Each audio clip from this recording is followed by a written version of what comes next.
একটা জিনিস ঘুরপাক খেলো যে আমার কোনো কাজে আল্লাহ আবার অসন্তুষ্ট হলো নাকি, অথবা আমি কোরআনের আয়াত এই বাণীগুলো পৌঁছে দেওয়ার ক্ষেত্রে আমার কোনো গাফলতি হয়ে গেল নাকি, সামহাও কি আল্লাহর সাথে আমার কানেকশন এটা কি লুজ হয়ে যাচ্ছে, আমি কি কোনোভাবে আল্লাহ থেকে দূরে সরে পড়তেছি। রাসূল সাল্লাল্লাহু আলাইহি ওয়াসাল্লাম টেনশনে পড়ে গেলেন, চিন্তায় পড়ে গেলেন, কি রে ওহী আসে না কেন, আসে না কেন, আসে না কেন।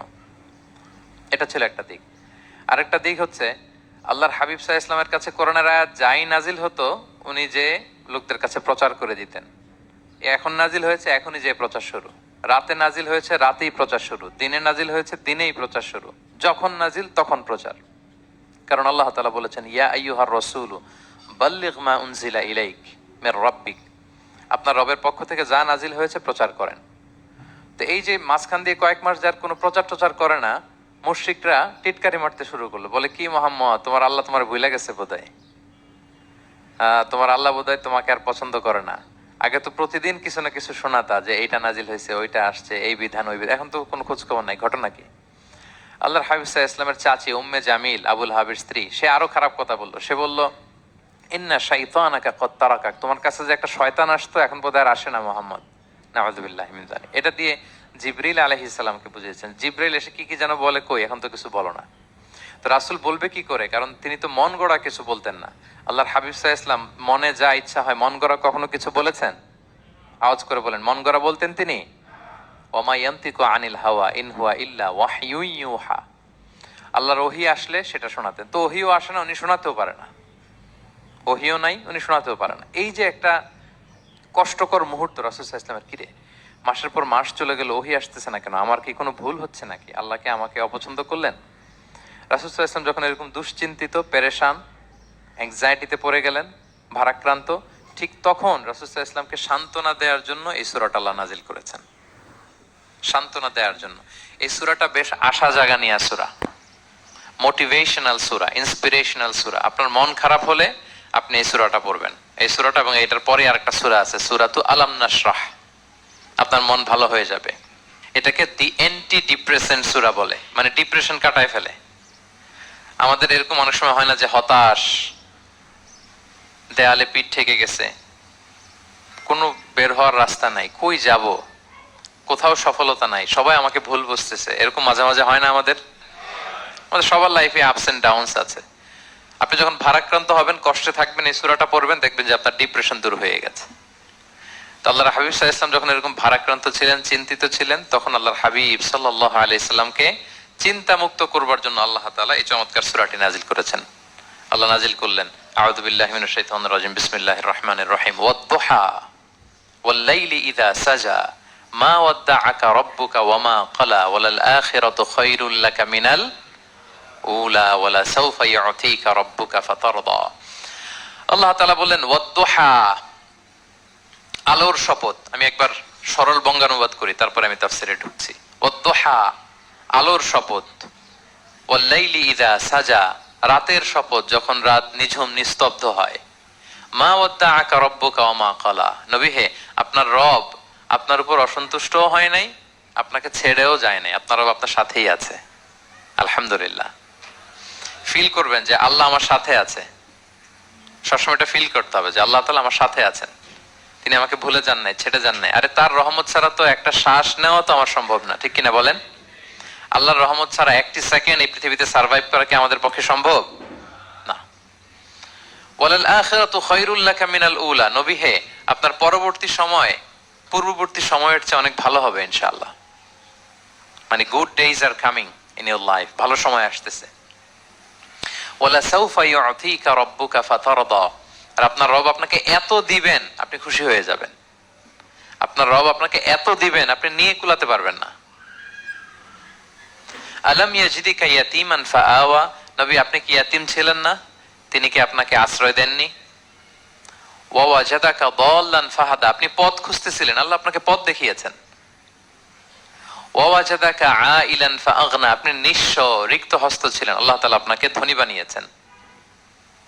ফাআম্মাল ইয়াতীমা ফালা তাখহার, খবরদার এতিমের সাথে কখনো কঠোর হবেন না। ওয়া আম্মাস সাইলা ফালা তানহার, ফরিয়াদি যে সওয়াল করে হাত পাতে তাকে ধমক দিয়ে তাড়িয়ে দিবেন না। ওয়া আম্মা বিনি'মাতি রাব্বিকা ফাহাদ্দিস, আর আপনার রবের যে নিয়ামত আপনার প্রতি, এটার বর্ণনা করুন। সুবহানাল্লাহ। এই হচ্ছে সরল অনুবাদ সূরাতুদ দোহার। এবার আসুন আমরা এটার তাফসিরে ঢুকি। আল্লাহ তাআলা প্রথমে দুইটা শপথ করলেন, কসম করলেন, দুইটা ওথ। আমরা যদি সংক্ষেপে ভাগ করি তাহলে 11 আয়াত বিশিষ্ট এই সূরাতে প্রথম 2 আয়াতে দুইটা শপথ আছে, তারপরের 3টা আয়াতে রাসূল সাল্লাল্লাহু আলাইহি ওয়াসাল্লামকে 3টা কনফার্মেশন দেওয়া হয়েছে, সুসংবাদ দেওয়া হয়েছে। এরপরের 3টা আয়াতে আল্লাহর হাবিব সাল্লাল্লাহু আলাইহি ওয়াসাল্লামের অতীতে আল্লাহ কি নিয়ামত দিয়েছেন সেটার একটা রিমাইন্ডার দেওয়া হয়েছে।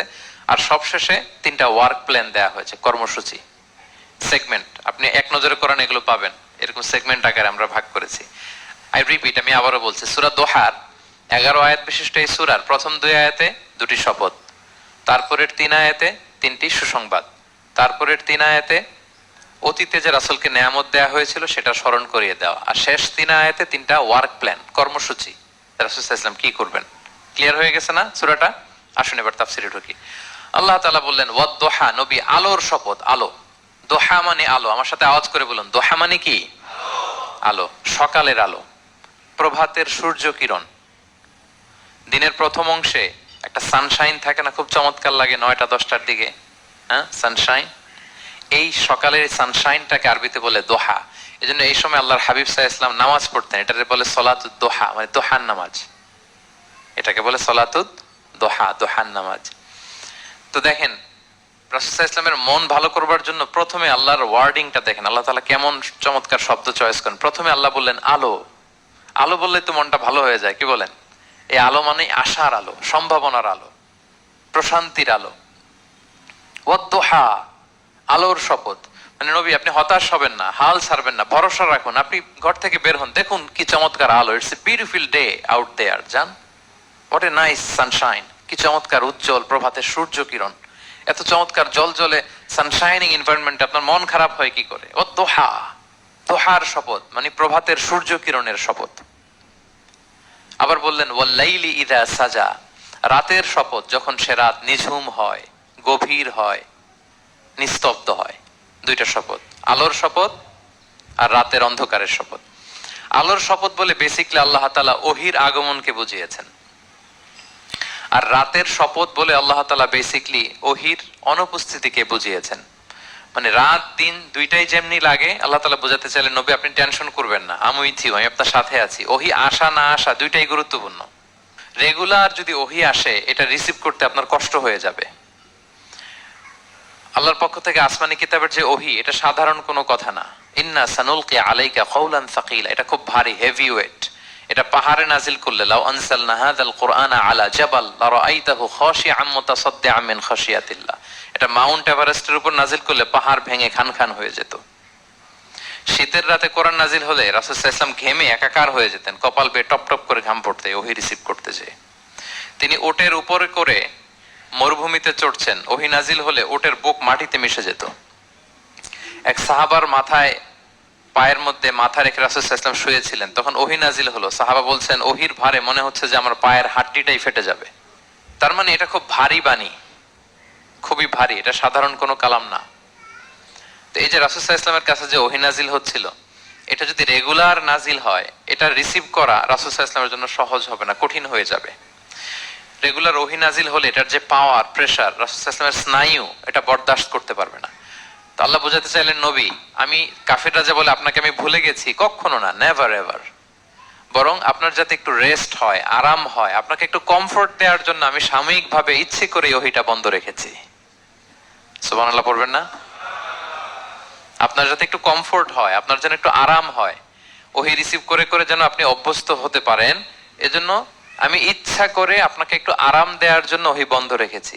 সারাদিন যদি, মানে দিনের 24 ঘন্টায় যদি সূর্য থাকে, ভাল লাগবে? আচ্ছা বলেন, 6 মাস টানা সূর্য ভাল লাগবে আপনার? রোদের গরমে আমরা অস্থির হয়ে যাব। তো 12 ঘন্টা সূর্যের আলোর পরে যেমনি রাতের দরকার আছে, আল্লাহ বোঝাতে চাইলেন ওহী নাজিল হওয়ার পাশাপাশি মাঝে মাঝে ওহী ব্রেক দেওয়ার দরকার আছে, ওহী বন্ধ থাকার দরকার আছে। ফলে আপনি হ্যাবিচুয়েটেড হবেন, ওহী রিসিভ করা না করা এটা আপনার জন্য ইজি হয়ে যাবে। যখন আপনি, আপনার জন্য ওকে হয়ে যাবে, তখন আমি লাগাতার ওহী নাজিল করব। তাহলে ওরা যে বলে আমি আপনাকে ভুলে গিয়েছি, না, আমি আপনাকে ভুলি নাই, বরং আপনার আরামের জন্য খানিকটা সময় আপনাকে বিশ্রামের সুযোগ করে দেওয়ার জন্য আমি আল্লাহ ওহী বন্ধ রেখেছি। সুবহানাল্লাহ। তার মানে আল্লাহ তাআলা নবীকে ভুলেন নাই বা নবী সাল্লাল্লাহু আলাইহি ইসলামের উপর অসন্তুষ্ট হন নাই, ইচ্ছে করে আল্লাহ তাআলা কিছুদিন ওহী বন্ধ রেখেছেন। প্রতিদিন সূর্য থাকলে যেমনি ভাল লাগে না, মানে 24 ঘন্টা, এজন্য 12 ঘন্টা সূর্য দিয়ে আল্লাহ 12 ঘন্টা রাত দিয়েছেন, আমাদের আরামের, বিশ্রামের, ঘুমের আয়োজন করেছেন। ঠিক তেমনি রেগুলার ওহী রিসিভ করলে রাসূল সাল্লাল্লাহু আলাইহি ওয়াসাল্লামের জন্য কষ্ট হয়ে যাবে, এজন্য ইচ্ছে করে আল্লাহ গ্যাপ দিয়েছেন। আল্লাহর হাবিব সাল্লাল্লাহু আলাইহি ওয়াসাল্লামের উপর আল্লাহ অসন্তুষ্ট হননি। এটাই আল্লাহ তাআলা বললেন যে ওয়াদ-দুহা ওয়াল-লাইলি ইযা সাজা, প্রভাতের সূর্য কিরণের শপথ, রাতের নিঝুম নিস্তব্ধ পরিবেশের শপথ। মা ওয়াদ্দাআকা রাব্বুকা ওয়া মা ক্বালা, আপনার রব আপনারে ভুলেও যায় নাই, আপনারে ছেড়েও যায় নাই, আপনার উপর নাখোশও হয় নাই। সুবহানাল্লাহ।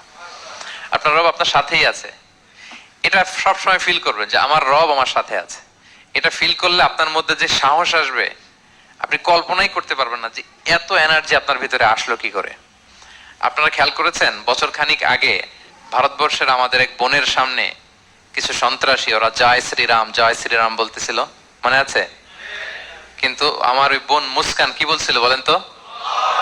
তার এক আল্লাহু আকবারে from north to south, from east to west, the entire globe প্রকম্পিত হয়েছে। আমরা সবাই পড়েছি আল্লাহু আকবার, সবাই আমরা কি পড়েছি?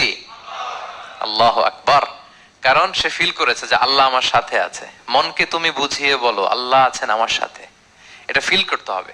আল্লাহর হাবিব সাল্লাল্লাহু আলাইহি ওয়াসাল্লামকে আল্লাহ তাআলা এইটাই অ্যাসিওরেন্স দিলেন, কনফার্মেশন দিলেন যে মা ওয়াদ্দাআকা রাব্বুকা ওয়া মা ক্বালা, আপনার রব আপনাকে ভুলে যায় নাই, আপনার রব আপনার প্রতি অসন্তুষ্ট হয় নাই। আমি ইচ্ছা করে ওহীটা বন্ধ রেখেছি যাতে আপনার আরাম হয়। সুবহানাল্লাহ। আল্লাহর হাবিব সাল্লাল্লাহু আলাইহি ওয়াসাল্লামের প্রতি আল্লাহ তাআলা কতটা টেক কেয়ার করতেন দেখেন। রেগুলার ওহী নাজিল হলে রাসূল সাল্লাল্লাহু আলাইহি ওয়াসাল্লামের কষ্ট হয়ে যাবে, এজন্য তিনি কিছুদিন ওহী বন্ধ রেখে রাসূল সাল্লাল্লাহু আলাইহি ওয়াসাল্লামকে বিশ্রামের ব্যবস্থা করে দিয়েছেন। তাহলে প্রথম 3টা আয়াত ক্লিয়ার না সবার কাছে? আচ্ছা, প্রথম 2টো আয়াতে 2টা শপথ গেল, এরপরে 3টা সুসংবাদ। সুসংবাদের প্রথমটা হলো আমি ভুলিও নাই ছাড়িও নাই, আপনার সাথে আছে। এরপর আল্লাহ বললেন ওয়ালাল আখিরাতু খায়রুল লাকা মিনাল উলা, নবী হে আপনার পরবর্তী সময় পূর্ববর্তী সময়ের চেয়ে ভালো হবে। নিশ্চয়ই আপনার পরবর্তী সময় পূর্ববর্তী সময়ের চেয়ে ভালো হবে। তার মানে গুড ডেজ আর কামিং, ভালো সময় আপনার জীবনে আসছে, আপনি হতাশ হবেন না, নিরাশ হবেন না। এরপর আল্লাহ তাআলা বললেন ওয়ালা সাউফা ইউতিকা রাব্বুকা ফাতারদা, নবী হ্যাঁ আপনার রব আপনাকে এত দিবে আপনি খুশি হয়ে যাবেন, আপনার রব আপনাকে এত নেয়ামত দান করবে আপনি আপনার রবের প্রতি সন্তুষ্ট হয়ে যাবেন। সুবহানাল্লাহ বিহামদি। এবং তাই হয়েছে। যারা আপনারা সিরাত পড়েছেন, যারা আল্লাহর হাবিব সাল্লাল্লাহু আলাইহি ওয়াসাল্লামের জীবনী নিয়ে ধারণা রাখেন, তারা দেখবেন যে আল্লাহর রাসূল সাল্লাল্লাহু আলাইহি ওয়াসাল্লাম যেখানেই মনে কষ্ট পেয়েছেন, বিষণ্ণ, চিন্তিত, তখনই আল্লাহ তাআলা রাসূল সাল্লাল্লাহু আলাইহি ওয়াসাল্লামের চিন্তা দূর করে রাসূল সাল্লাল্লাহু আলাইহি ওয়াসাল্লামকে সন্তুষ্ট করেছেন। যখনই রাসূল সাল্লাল্লাহু আলাইহি ওয়াসাল্লামের মনে কষ্ট, তিনি চিন্তিত, তখনই আল্লাহ তাআলা ওনাকে হ্যাপি করেছেন। কাইন্ড অফ রাসূলকে হ্যাপি করাই আল্লাহর কাজ, আল্লাহর হাবিব সাল্লাল্লাহু আলাইহি ওয়াসাল্লামকে হ্যাপি করাই আল্লাহ তাআলার কাজ। দেখেন কিভাবে আল্লাহ তাআলা আল্লাহর হাবিব সাল্লাল্লাহু আলাইহি ওয়াসাল্লামকে হ্যাপি করেছেন, একটু খেয়াল করে দেখেন। মক্কাতে যখন খুব জটিল অবস্থা, দাওয়াতি কাজ চালিয়ে নেওয়াটা রাসূল সাল্লাল্লাহু আলাইহি ওয়াসাল্লামের জন্য কষ্ট হয়ে যাচ্ছে, নমুসলিম সাহাবাদের উপর অত্যাচার, তখন আল্লাহর হাবিব সাল্লাল্লাহু আলাইহি ওয়াসাল্লাম দেখলেন যে এই মক্কার দুজনের একজনকে আমার চাই, তাদের একজন যদি ইসলামের ছায়াতলে আসে তাহলে ইসলামের পাল্লাটা ভারী হয়। কারা? একজন হচ্ছে ওমরে ফারুক আর একজন আবু জাহাল। দুজনের একজন তখন ইসলাম ধর্ম গ্রহণ করে নাই। তো রাসূল সাল্লাল্লাহু আলাইহি ওয়াসাল্লাম কেঁদে কেঁদে আল্লাহর কাছে ফরিয়াদ জানালেন, আল্লাহুম্মা আইজ্জাল ইসলামা বিআহাব্বি হাযাইন আর-রাজুলাইন ইনদাক। আল্লাহ আমি কাউকে স্পেসিফিক তোমার কাছে চাই না, শুধু এটাই বলি, দুইজন লোকের নাম বলবো, এই দুইজন লোকের মধ্যে থেকে যাকে তোমার পছন্দ হয় তাকে তুমি ইসলামের ছায়াতলে এনে ইসলামকে শক্তিশালী করো। এক হচ্ছে আবু জাহাল, আরেক হচ্ছে ওমরে ফারুক। এই দোয়াটা তিনি করতে লাগলেন। আর খুব চিন্তিত, দুজনের কেউই মুসলমান হয় না। একদিন হঠাৎ সাহাবারা বললেন, ইয়া রাসূলুল্লাহ, আল্লাহর হাবিব সাল্লাল্লাহু আলাইহি ওয়াসাল্লাম তখন দারুল আরকামের ভেতরে বসা। সাহাবারা বললেন, ইয়া রাসূলুল্লাহ আপনি এখান থেকে সরে যান, কারণ ওমরে ফারুক নাঙ্গা তলোয়ার নিয়ে আসতেছে আপনাকে হত্যা করবার জন্য। তো আল্লাহ রাসূল সাল্লাল্লাহু আলাইহি ওয়াসাল্লাম বললেন যে তোমরা সরে যাও, আমার মনে হচ্ছে ওই যে চোখের পানি ছেড়ে আমি দোয়া করেছি ওই দোয়া আজকে কবুল হতে শুরু করেছে, তোমরা সরো। ঠিকই ওমরে ফারুক রাদিয়াল্লাহু তাআলা আনহু আসলেন, এসে তিনি তলোয়ার রেখে দিয়ে বললেন, আশহাদু আল্লা ইলাহা ইল্লাল্লাহ ওয়া আশহাদু আন্না মুহাম্মাদান আবদুহু ওয়া রাসূলুহু, আমি সাক্ষ্য দিচ্ছি আল্লাহ ছাড়া কোনো ইলাহ নেই এবং আপনি আল্লাহর প্রেরিত বান্দা এবং রাসূল। এই দৃশ্য দেখে রাসূল সাল্লাল্লাহু আলাইহি ওয়াসাল্লাম খুশি হয়ে গেলেন। ওয়ালা সাউফা ইউতিকা রাব্বুকা ফাতারদা, আল্লাহ বলেছিলেন যে নবী হে আপনাকে এত দিব আপনার রব আপনাকে এত নেয়ামত দিবে, আপনি শুধু খুশি হবেন, সন্তুষ্ট হবেন আমার প্রতি। এই যে রাসূল সাল্লাল্লাহু আলাইহি ওয়াসাল্লামের দোয়া কবুল করে আল্লাহ তাআলা ওমরে ফারুককে ইসলামের ছায়া তোলেন, ইসলামকে শক্তিশালী করলেন, ফাতারদা, রাসূল সাল্লাল্লাহু আলাইহি ওয়াসাল্লাম খুশি হয়ে গেলেন। এভাবে প্রতিটা ক্ষেত্রে। মক্কাতে যখন খুব কঠিন অবস্থা, রাসূল সাল্লাল্লাহু আলাইহি ওয়াসাল্লাম তায়েফে চলে গেলেন দাওয়াত দেওয়ার জন্য। নেইবারিং সিটি, আপনারা যে হজ উমরা করেছেন জানেন, মক্কার পাশের সিটি তায়েফ। দাওয়াত দিলেন, দাওয়াত প্রত্যাখ্যান করলো তারা। শুধু তাই না, ফিজিক্যালি হ্যারেস করা হলো আল্লাহর হাবিব সাল্লাল্লাহু আলাইহি সাল্লামকে। রাসূল সাল্লাল্লাহু আলাইহি ওয়াসাল্লামের জামা ধরে, গা ধরে টানা হেচড়া করা হলো, পাথর মারা হলো, তিনি রক্তাক্ত হলেন। হামালাতুল জিবাল, পাহাড় রক্ষী ফেরেশতারা বলল, ইয়া রাসূলুল্লাহ, আপনি যদি আদেশ দেন তায়েফের দুই দিকের পাহাড় দিয়ে এমন চাপা দিব, পুরো তায়েফের জনপদ একেবারে ভ্যানিশ হয়ে যাবে। আল্লাহর হাবিব সাল্লাল্লাহু আলাইহি ওয়াসাল্লাম বললেন, না, আমি আশা করি তাদের পরবর্তী নেক্সট জেনারেশনের কেউ না কেউ পড়বে লা ইলাহা ইল্লাল্লাহ মুহাম্মাদুর রাসূলুল্লাহ। তাই হয়েছে। এখন তায়েফে যান, শুধু মসজিদ আর মসজিদ, মসজিদ আর মসজিদ। কি চমৎকার পরিবেশ! তায়েফে গেলে মনেই হবে না আরব দেশ। বৃষ্টি হয় প্রতিদিন, অনেক চাষাবাদ হয়, চমৎকার এলাকা, রাসূল সাল্লাল্লাহু আলাইহি ওয়াসাল্লামের দোয়ার বরকত। তো তায়েফবাসী দাওয়াত প্রত্যাখ্যান করলো। রাসূল সাল্লাল্লাহু আলাইহি ওয়াসাল্লাম গায়ের রক্ত পরিষ্কার করে নাখলা নামক খেজুরের বাগানে যায়েদ রাদিয়াল্লাহু তাআলা আনহুকে ফজরের নামাজ পড়তেছিলেন। আল্লাহর হাবিব সাল্লাল্লাহু আলাইহি ওয়াসাল্লাম যখন ফজরের সালাতে তেলাওয়াত করতে লাগলেন, একদল জিন পাশ দিয়ে যাচ্ছিল, তারা তাদের এলাকায় যেয়ে বলল, ইন্না সামি'না কুরআনান আজাবা ইয়াহদি ইলা রুশদি ফাআমান্না বি। জিনেরা আগে আকাশের উপরে ওঠে, ফেরেশতারা কি বলে চুরি করে শুনে আসতো। হঠাৎ জিনেরা আর উপরে যেতে পারে না, উপরে যেতে চাইলেই ফাআতবাআহু শিহাবুন সাকিব, আগুনের পাথর মারা হয়। ঘটনা কি? সব জিনেরা বৈঠক বসালো। ঘটনা কি? আগে কত তথ্য আগেই জেনে যেতাম, জেনে গণকদেরকে বলতাম, গণকরা আমাদেরকে ধন্যবাদ জানাইতো। তো এখন তো আসমানের সিকিউরিটি এত বেড়ে গেল কেন? কারণ কি? ওই যে শেষ নবী আসার কথা যে মনে হয় চলে আসছে, দেখো তো কোথায় আসছে উনি। খুঁজতে খুঁজতে খুঁজতে একদল ওই দিন ফজরের সময় আল্লাহর হাবিব সাল্লাল্লাহু আলাইহি ওয়াসাল্লাম রক্তাক্ত হয়ে ফজরের সালাত যখন পড়তেছেন, ওই কোরআন তেলাওয়াত শুনে তারা এলাকায় যেয়ে বলল যে ইন্না সামি'না কুরআনান আজাব, এক আজীব কোরআন শুনে আসছি, ইয়াহদি ইলা রুশদি, এই কোরআন মানুষকে হেদায়েতের পথে নিয়ে যায়। ফাআমান্না বি, আমরা ঈমান এনে ফেললাম। সুবহানাল্লাহ পড়েন। তো রাসূল সাল্লাল্লাহু আলাইহি ওয়াসাল্লাম তো এটা জানেন না। আল্লাহ তাআলা জিবরাইল মারফত জানালেন যে, হে নবী, আপনি এসেছিলেন ম্যানকাইন্ডকে দাওয়াত দিতে। তায়েফের তারা দাওয়াত গ্রহণ করে নাই, ম্যানকাইন্ড রিজেক্ট করেছে। কিন্তু আরেকটা জাতি আছে যাদেরকে আপনি দেখেন না, তাদেরকে বলে জিন কাইন্ড, মানে জিন জাতি। পুরো জিন জাতি কালিমা পড়ে মুসলমান হয়ে গিয়েছে নবী। বলে সাউফা ইউতিকা রাব্বুকা ফাতারদা, নবী, আপনার রব আপনাকে এত নেয়ামত দিবেন, আপনি খুশি হয়ে যাবেন। নবী সাল্লাল্লাহু আলাইহি ওয়াসাল্লাম ওইখানে আবার খুশি হয়ে গেলেন। রক্তাক্ত, ইনজুর্ড, কিন্তু যখন শুনলেন মানুষ জাতি তারা ঈমান আনে নাই, কিন্তু জিন জাতি তারা ঈমান এনেছে, আল্লাহর হাবিব সাল্লাল্লাহু আলাইহি ওয়াসাল্লাম আবার আনন্দিত হলেন। তাহলে আল্লাহর হাবিব সাল্লাল্লাহু আলাইহি সাল্লামকে আনন্দিত করাই হচ্ছে আল্লাহর কাজ, খুশি রাখাই হচ্ছে আল্লাহর কাজ। সুবহানাল্লাহি বিহামদি। আল্লাহর হাবিব সাল্লাল্লাহু আলাইহি ওয়াসাল্লামের বয়স যখন 50 বছর, ওনার কাছের দুইজন আত্মীয় মারা গেল। ওনার প্রিয়তমা স্ত্রী খাদিজা রাদিয়াল্লাহু তাআলা আনহা ইন্তেকাল করলেন, ওনার প্রিয় চাচা আবু তালেব ইন্তেকাল করলেন। দুইজনই শেল্টার দিত, একজন ঘরে, একজন বাইরে। আবু তালেবের কারণে কেউ রাসূল সাল্লাল্লাহু আলাইহি ওয়াসাল্লামের গায়ে হাত তোলার সাহস পায় নাই। তো উনি যখন ইন্তেকাল করলেন, রাসূল সাল্লাল্লাহু আলাইহি ওয়াসাল্লাম বিপদে পড়ে গেলেন। সারাদিন কাফেরদের বকা ঝকা গালি খেয়ে ঘরে যখন আসতেন, খাদিজা রাদিয়াল্লাহু তাআলা আনহার কথা শুনলে ওনার হৃদয়টা প্রশান্ত হয়ে যেত। তো বাইরের চাচাও নাই, ভেতরের স্ত্রীও নাই, দুজনই মারা গেলেন ওই বছর। ওই বছরকে বলা হয় আমুল হুজন, মানে দুশ্চিন্তার বছর। এত ভারাক্রান্ত আল্লাহর হাবিব সাল্লাল্লাহু আলাইহি ওয়াসাল্লাম হলেন, চিন্তিত হলেন, মনটা ভেঙে খান খান। আল্লাহ তাআলা কিন্তু ঠিকই বুঝেন যে তার হাবিবকে কখন হ্যাপি করতে হবে।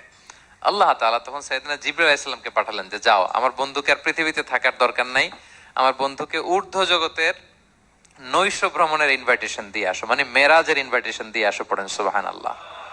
সুবহানাল্লাযী আসরা বিআবদিহি লাইলাম মিনাল মাসজিদিল হারামি ইলাল মাসজিদিল আকসা, মসজিদে হারাম থেকে মসজিদুল আকসায়, তারপরে উপরে। সুম্মা দানা ফাতাদাল্লা ফাকানা কাবা কাউসাইনি আও আদনা, আল্লাহর আরশে চড়ে গেলেন। জান্নাত জাহান্নাম দেখিয়ে, নতুন কিছু গিফট দিয়ে, তার পেয়ারা হাবিবের মন ভালো করে এরপরে আবার দুনিয়ায় পাঠালেন। ওয়ালা সাউফা ইউতিকা রাব্বুকা ফাতারদা, নবী হে, আপনাকে এত নেয়ামত দিব, আপনি শুধু খুশি হবেন আর সন্তুষ্ট হবেন। সুবহানাল্লাহ। এবার বুঝতে পারতেছেন কিভাবে আল্লাহর হাবিবকে আল্লাহ তাআলা খুশি করেছেন। মক্কায় আর থাকতে পারতেছেন না, এমন অবস্থা যে কোনো সময় আল্লাহর হাবিব সাল্লাল্লাহু আলাইহি ওয়াসাল্লামকে হত্যা করা হবে। আল্লাহ তাআলা আল্লাহর হাবিবের জন্য নতুন জায়গার ব্যবস্থা করে দিলেন, তওবা কিংবা তাইবা, যেটাকে আমরা মদিনা বলি। তিনি মদিনায় গেলেন, আবার রাসূল সাল্লাল্লাহু আলাইহি ওয়াসাল্লামের হৃদয় প্রশান্ত হলো। কিন্তু মদিনায় যে তিনি কাবাকে মিস করতে আরম্ভ করলেন। আল্লাহর হাবিব সাল্লাল্লাহু আলাইহি ওয়াসাল্লাম নবী হওয়ার পরে টানা 14 বছর কিবলা ছিল কিন্তু বাইতুল মাকদিস। কিন্তু মক্কায় যখন তিনি ইবাদত করতেন, তিনি বাইতুল মাকদিসের দিকেই হয়েই নামাজ পড়তেন, কিন্তু সামনে কাবাটারে রাখতেন। কথা বুঝতে পেরেছেন? মক্কায় যখন তিনি নামাজ পড়তেন 13 বছর, কেবলা যেহেতু বাইতুল মাকদিসের দিকেই হয়ে নামাজ পড়তেন, কিন্তু মাঝখানে রাখতেন কোনটারে? কাবাকে। তাহলে কেমন যেন কাবাই তার সামনে। আচ্ছা, কিন্তু মদিনায় যখন গেলেন, এখন তো আর সুযোগ নাই। কাবা একদিকে, বাইতুল মাকদিস আরেক দিকে, এখন কাবাকে আর সামনে রাখা যাচ্ছে না। মিস করতে লাগলেন কাবাকে। আর প্রত্যেক নামাজের পরে আকাশের দিকে তাকায় থাকেন, ইস আল্লাহ যদি আয়াত নাজিল করে আমার জন্মস্থান যে মক্কা, আমার পূর্বপুরুষ ইব্রাহিম আলাইহিস সালামের যে ওই কাবার দিকে যদি ক্যাবলাটা ঘুরাই দিত, কতই না ভালো হতো। আল্লাহ বলেন যে আপনি যে কদ নারা তাকাল্লুবা ওয়াজহিকা ফিস সামা, নবী আপনি যে আকাশের উপর চেহারা উঠিয়ে মনে মনে কি চান আমি তো বুঝি। আল্লাহর হাবিব সাল্লাল্লাহু আলাইহি ওয়াসাল্লামকে খুশি করার জন্য আল্লাহ আয়াত নাজিল করলেন, ফাওয়াল্লি ওয়াজহাকা শাতরাল মাসজিদিল হারাম। নবী হ্যাঁ, আপনাকে খুশি করার জন্য নতুন বিধান নাজিল করলাম। এখন থেকে, ফ্রম রাইট নাও, আপনি যখনই নামাজ পড়বেন এখন থেকে কাবামুখী হয়ে আপনি সালাত আদায় করবেন। তাহউইলুল কিবলা, কিবলা পরিবর্তন হয়ে গেল। সুবহানাল্লাহি ওয়া বিহামদি। আপনারা মসজিদে নববীর পাশে মদিনাতে একটা মসজিদ দেখবেন, এটাকে বলে মসজিদ যুল কিবলাতাইন। এমন মসজিদ যে মসজিদে এক নামাজে 2 কিবলা শেয়ার করা হয়েছিল। মানে এই আয়াত যখন নাজিল হলো, আল্লাহর হাবিব সাল্লাল্লাহু আলাইহি ওয়াসাল্লামের সাথে একজন নামাজ পড়ে যে ওই মসজিদে যে দেখে কিছু লোক নামাজ পড়তেছে ওই বাইতুল মাকদিসের দিকে হয়ে, কারণ তখন পর্যন্ত ওইটাই কিবলা। তিনি নামাজরত অবস্থায় এদেরকে বললেন যে তোমরা তো জানো না এই মাত্র আয়াত নাজিল হয়েছে, কিবলা কিন্তু আর ওই দিক নাই, ডাইরেকশন চেঞ্জ, এদিকে হয়ে যাও। তো ইমাম সহ মুসল্লি সব ঘুরে নামাজের মধ্যে ওইদিকে হয়ে গেছে। তাহলে একই নামাজে 2টা কিবলা শেয়ার করা হয়েছে, ফলে তখন থেকে মসজিদের নাম হয়ে গেছে মসজিদ যুল কিবলাতাইন, 2 কিবলাওয়ালা মসজিদ। তাহলে দেখেন, আল্লাহর হাবিব সাল্লাল্লাহু আলাইহি ওয়াসাল্লামকে খুশি করার জন্য আল্লাহ তাআলা কিবলা চেঞ্জ করে দিয়েছে। সুবহানাল্লাহ বলতে পারলেন না? এভাবে যখনই আল্লাহর হাবিব সাল্লাল্লাহু আলাইহি ওয়াসাল্লাম বিষণ্ণ, চিন্তিত, মন খারাপ, ওনার মন ভালো করার দায়িত্ব নিয়েছে কে? জিবরাইল এসে শোনাতে লাগলো, আগের জামানায় কেউ 500 বছর 700 বছর হায়াত পেয়েছে। বনি ইসরাইলের অনেক মুজাহিদ 1000 বছর জেহাদ করেছে। কয় হাজার বছর জেহাদি করছে? 1000 বছর। আমরা হায়াত পাই কয় বছর? আমাদের হায়াত কয় বছর অন অ্যান অ্যাভারেজ? 60-70। আল্লাহর হাবিব সাল্লাল্লাহু আলাইহি ওয়াসাল্লাম এটাই বলেছেন যে আমার উম্মতি মা বাইনা 60 ইলা 70, আমাদের গড় আয়ু 60 থেকে 70। ওয়া আকাল্লুহুম মা ইয়াজুজু যালিক, আর সামান্য অল্প সংখ্যকই মানুষ এটাকে ক্রস করতে পারে। এই কথা শুনে যে আগের উম্মত 1000 বছর জেহাদ করছে, এটা শুনে রাসূল সাল্লাল্লাহু আলাইহি ওয়াসাল্লাম আবার কাঁদতে আরম্ভ করলেন, হায় রে আমার গুনাহগার উম্মতের কি হবে? আমার উম্মত তো 60-70ই শেষ, আমার উম্মতের কি হবে? আবার চিন্তিত, আবার কান্নাকাটি। তখন আল্লাহ তাআলা নাজিল করলেন, ইন্না আনসালনাহু ফি লাইলাতিল কদর ওমা আদরাকা মা লাইলাতুল কদর লাইলাতুল কদরি খায়রুম মিন আলফি শাহর। নবী আপনি কাঁদবেন না, ওদেরকে হায়াত দিছি বেশি, কদর দেই নাই। আপনার উম্মতকে হায়াত কম দিছি, কিন্তু আপনার উম্মতের জন্য আমি লাইলাতুল কদর রেখে দিয়েছি। এক কদরের রাতে ইবাদত করলে খায়রুম মিন আলফি শাহর, 1000 মাস ইবাদত করলে যে পরিমাণ সওয়াব, অতটুকু না, খায়ের, এর চেয়ে বেশি সওয়াব আল্লাহ তাআলা আপনার উম্মতের আমলনামায় দিয়ে দিবেন। আবার আল্লাহর হাবিব সাল্লাল্লাহু আলাইহি ওয়াসাল্লাম মন ভালো হয়ে গেল। ওয়ালা সাউফা ইউতিকা রাব্বুকা, সবাই বলেন ওয়ালা সাউফা ইউতিকা রাব্বুকা ফাতারদা। নবী এত দিব, আপনি শুধু হ্যাপি হবেন, হ্যাপি। এরপরে বদরের যুদ্ধে বিজয় দান করলেন, মক্কা বিজয় দান করলেন, তাবুক যুদ্ধে বিজয় দান করলেন। সব শেষে জান্নাতে ওনার জন্য স্পেশাল একটা জায়গা থাকবে, ওই জায়গায় কেউ বসতে পারবে না। জায়গাটার নাম মাকামে মাহমুদ। ওয়া মিনাল লাইলি ফাতাহাজ্জাদ বিহি নাফিলাতাল লাকা আসা আন ইয়াবআসাকা রাব্বুকা মাকামাম মাহমুদা। ওই মাকামে মাহমুদের সিংহাসনে আল্লাহর হাবিব সাল্লাল্লাহু আলাইহি ওয়াসাল্লাম বসবেন, ওনার জন্য স্পেশাল, খাস, কেউ এখানে বসতে পারবে না। তার মানে হ্যাপি শুধু দুনিয়াতেই করবে না আল্লাহ তাআলা, আল্লাহর হাবিবকে আখিরাতেও করবে। আল্লাহর হাবিব সাল্লাল্লাহু আলাইহি ওয়াসাল্লামকে কাউসার দেয়া হবে, ইন্না আতাইনা কাল কাউসার, হে নবী আপনাকে কাউসার দিয়েছি, এমন হাউজে কাউসার যে হাউজে কাউসারের সামনে পান পেয়ালা, যেটা দিয়ে পানি নিয়ে আপনি উম্মতকে খাওয়াবেন, এটার সংখ্যা আকাশের তারা যত বেশি তার চেয়েও বেশি। হাউজে কাউসারের পানি এটা দুধের চেয়েও সাদা, বরফের চেয়েও ঠান্ডা, মধুর চেয়েও মিষ্টি। এক ঢোক যে খাবে চিরকালের জন্য তার গলা থেকে তৃষ্ণা মিটে যাবে। He will never ever be thirsty again. একবার খাইছে তো শেষ। পেতে চান সেটা আল্লাহর হাবিবের কাছ থেকে? আমরা পেতে চাই কি চাই না বলেন? ইন্না আতাইনাকাল কাউসার, নবী আপনাকে আমি কাউসার দিয়েছি। সব শেষে আল্লাহর হাবিব সাল্লাল্লাহু আলাইহি ওয়াসাল্লাম সুপারিশ করার অনুমতি পাবেন, যেদিন কেউ সুপারিশ করতে পারবে না। সবাই বলবে নফসি নফসি নফসি নফসি, থার থার করে কাঁপবে। এক একজন নবী, ইব্রাহিম আলাইহিস সালাম, ঈসা আলাইহিস সালাম, মূসা আলাইহিস সালাম থার থার করে কাঁপবে। আর আল্লাহর হাবিব সাল্লাল্লাহু আলাইহি ওয়াসাল্লাম ওই মাকামে মাহমুদে সিংহাসন ফেলে দিয়ে সেজদায় শুধু কাঁদতে থাকবে, আর সেজদার মধ্যে বলবে উম্মতি উম্মতি উম্মতি উম্মতি। হে আল্লাহ, আপনি আমার গুনাহগার উম্মতকে বাঁচান। আল্লাহ, আপনি আমার গুনাহগার উম্মতকে বাঁচান। আল্লাহ, আপনি আমার গুনাহগার উম্মতকে বাঁচান। আল্লাহ তাআলা এটা সহ্য করতে না পেরে জিবরাইল আলাইহিস সালামকে বলবেন যে ওয়াসআলহু মা ইউবকিক, জিবরাইল যাও জিজ্ঞেস করো তো আমার বন্ধু এত কাঁদে কেন, কি চায় জিজ্ঞেস করো। তো আল্লাহর হাবিব সাল্লাল্লাহু আলাইহি ওয়াসাল্লাম বলবেন আল্লাহুম্মা উম্মতি উম্মতি, আল্লাহ আমার উম্মতকে বাঁচান, আমার গুনাহগার উম্মতকে বাঁচান। আল্লাহ তাআলা এবার জিবরাইল মারফত বলবেন যে ইযহাব ইলা মুহাম্মদ সাল্লাল্লাহু আলাইহি ওয়াসাল্লাম, যাও মুহাম্মদের কাছে যাও, ওয়াকুল লাহু, তাকে বলো দুনিয়াতে যেমনি কখনো কষ্ট পেতে দেই নাই, বারবার তাকে হ্যাপি করেছি, খুশি করেছি।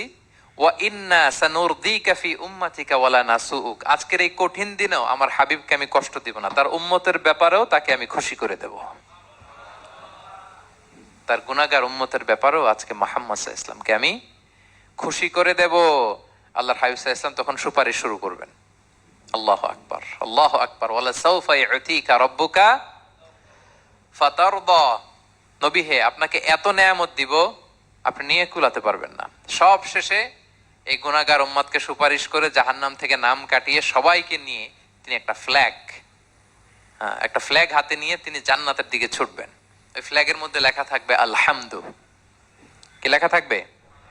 মানে প্রশংসা, প্রশংসার পতাকা। নিজেও তো প্রশংসিত। মুহাম্মদ মানে কি জানেন? মুহাম্মদ মানে কি? প্রশংসিত। এই কারণে মুহাম্মদ সাল্লাল্লাহু আলাইহি ওয়াসাল্লামকে মক্কার লোকেরা গালি দিয়েও শান্তি পেত না। মানে যদি বলি এই প্রশংসিত লোকটা খারাপ, কথাটা হইল? প্রথমে আগে বলা লাগে কি? প্রশংসিত। মুহাম্মদ মানে কি? তো এই জন্য মক্কার লোকেরা রাসূল সাল্লাল্লাহু আলাইহি ওয়াসাল্লামকে মুহাম্মদ না বলে ডাকতো মুযাম্মাম, মানে নিন্দিত। তো মুযাম্মাম তো রাসূলের নাম না, রাসূল সাল্লাল্লাহু আলাইহি ওয়াসাল্লামের নাম কি? মুহাম্মদ, প্রশংসিত। এই জন্য গালি দিয়েও তারা মজা করতে পারতো না, সুবিধা করতে পারতো না। গালি দিলেও আগে প্রশংসা করে নেওয়া লাগতো। প্রথমে বলতো মুহাম্মদ পাগল, এরকম বলতো নাউযুবিল্লাহ, তার মানে প্রশংসিত লোকটা পাগল। হইলো? এটা গালি হয়েছে? ঘুরে ফিরে তো প্রশংসাই হয়ে গেল। তো আল্লাহর হাবিব সাল্লাল্লাহু আলাইহি ওয়াসাল্লাম লিওয়াউল হামদ, প্রশংসার ফ্ল্যাগ নিয়ে বিশাল উম্মতকে নিয়ে জান্নাতে অভিমুখে যাবেন এবং জান্নাতের দরজায় হি উইল বি দা প্রথম নক করবেন, প্রথম নক করবেন উনি। তখন জান্নাতের রক্ষী ফেরেশতা বলবে মান আনতা, কে? আল্লাহর হাবিব সাল্লাল্লাহু আলাইহি ওয়াসাল্লাম বলবেন আনা মুহাম্মদ, আমি মুহাম্মদ। তো ফেরেশতা বলবে আমরা দাঁড়ায় আছি এজন্য আল্লাহ বলে দিয়েছেন মুহাম্মাদের আগে কাউকে যেন এন্ট্রি দেয়া না হয়। আপনার আগে যেন কারো জন্য জান্নাতের দরজা না খুলি, স্পেশাল উপর থেকে অর্ডার আছে। আপনি যেহেতু নক করেছেন, ওয়েলকাম, আসেন। পুরো উম্মাহ নিয়ে আল্লাহর হাবিব সাল্লাল্লাহু আলাইহি ওয়াসাল্লাম জান্নাতে ঢুকবেন। ওয়ালা সাউফা ইউতিকা রাব্বুকা ফাতারদা, নবী হে আপনাকে অচিরেই এত নেয়ামত দিব আপনি সন্তুষ্ট হয়ে যাবেন। প্রথম দুইটা শপথ গেল, এরপর তিনটা সুসংবাদ গেল। এরপর আল্লাহ তাআলা অতীতে যে নবীর পাশে ছিলেন, অতীতে যে বিভিন্ন নেয়ামত দিয়ে আল্লাহর হাবিব সাল্লাল্লাহু আলাইহি ওয়াসাল্লামকে আল্লাহ তাআলা ধন্য